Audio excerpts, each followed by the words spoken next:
Kejaksaan Agung Republik Indonesia menetapkan 3 orang sebagai tersangka dalam kasus dugaan korupsi pemberian kredit dari bank pemerintah kepada PT Sri Rejeki Isman Tbk atau Sritex. Direktur Penyidikan Jampitsus Kejagung Abdul Kohar dalam konferensi pers di Kejaksaan Agung Jakarta mengatakan berdasarkan penyidikan terungkap bahwa hingga saat ini kerugian negara dari kasus tersebut mencapai 692,9 miliar rupiah. Kejaksaan Agung menetapkan 3 orang sebagai tersangka dalam kasus dugaan korupsi pemberian kredit dari beberapa bank pemerintah kepada PT Sri Rejeki Isman Tbk atau Sritex. Ketiga tersangka adalah Diki Sahbandinata sebagai pimpinan komersial dan korporasi Bank BJB tahun 2020. Kemudian Zainuddin Mapa selaku Direktur Utama Bank DKI tahun 2020, dan Direktur Utama Sritex periode 2005-2022, Iwan Setiawan Lukminto.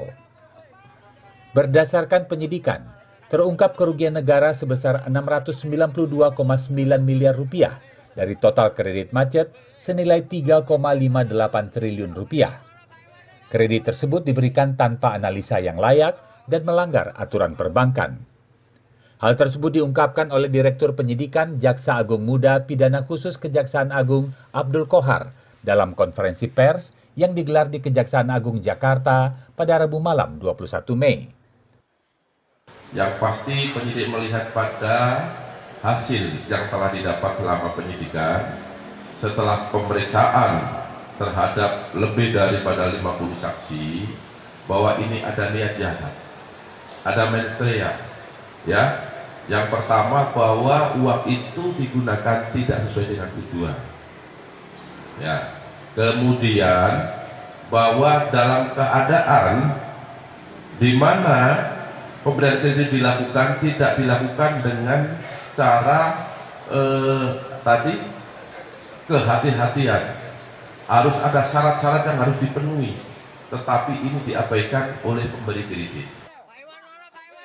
Adapun dana kredit yang diselewengkan tersebut untuk membayar utang dan membeli aset non-profit, bukan untuk modal kerja.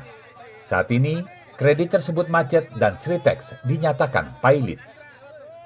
Kejaksaan Agung akan terus mendalami kasus tersebut sehingga tidak menutup kemungkinan akan ada nama baru yang ikut terseret dalam kasus pemberian kredit bank kepada PT Sritex. Dari Jakarta, Putri Hanifah, Irfan Hardiansyah, Kantor Berita Antara, mewartakan.